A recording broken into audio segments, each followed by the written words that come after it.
vusiwana bya landzelela vusiwana byi na xilanda vusiwana bya landzelela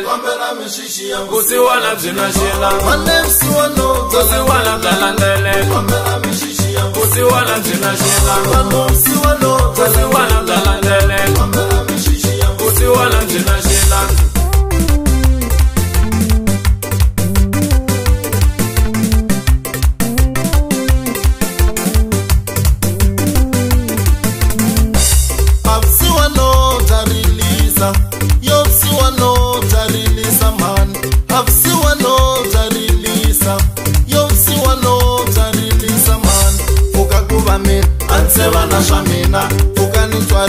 Ansevana swa kahle fuka ku va mina ansevana swa mina fuka ni tswariwa ansevana swa kahle avisiwano hi kuli xin'we hi dyondza xikolo hi ri vanghana hi risa timbuti hi ri vanghana evisiwano ku ri chomi yanga xiphiqo xa kona hambi ni kurile vusiwano bya landzelela vana va byona va lava vana va mina ku na vona va va vanghano.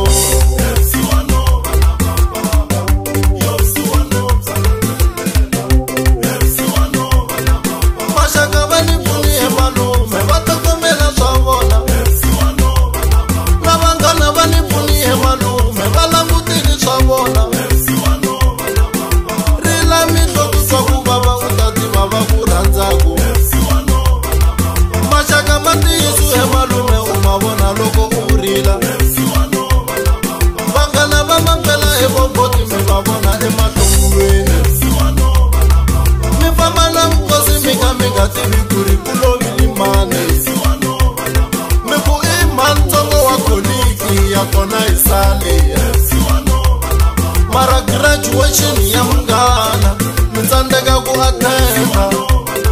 aka nkosi wa mina mitasuka majoni mi heta tipetinolo mitsandeka ku hakela le unisa amini hakelelaki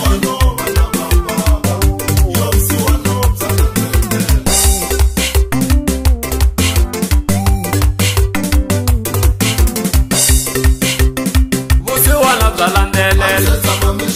vusiwana byi na xilanda vusiwana bya landzelela vusiwana byi na xilanda vusiwana bya landzelela vusiwana byi na xilanda.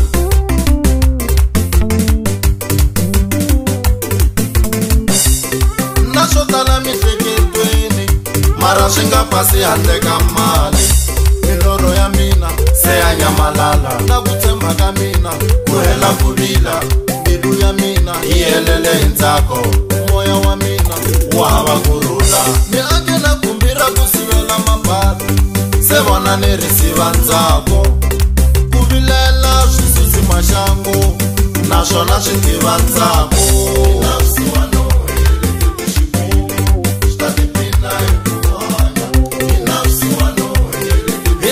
Daya mbuti hi endla tidata to senda timeseji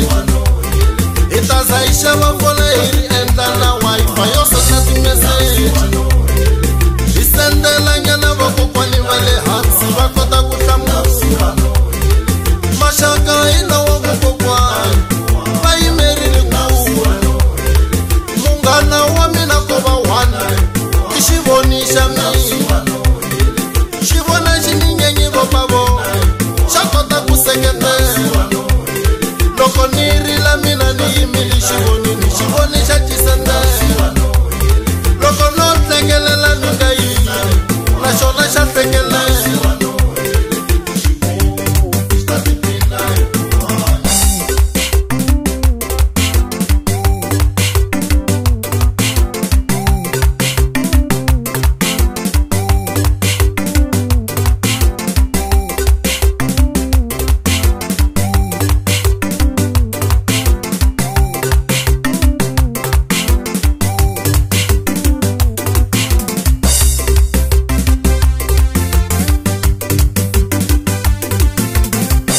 Mara nina ntsako ambilwini ya mina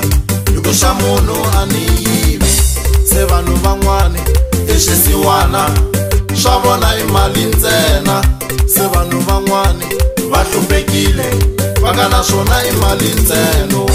Va hava vana va khomi mali, va ala vana va khomi mabutsa, va hava vurhongo va khomi mali, ta ala vukhaho va khomi mabutsa.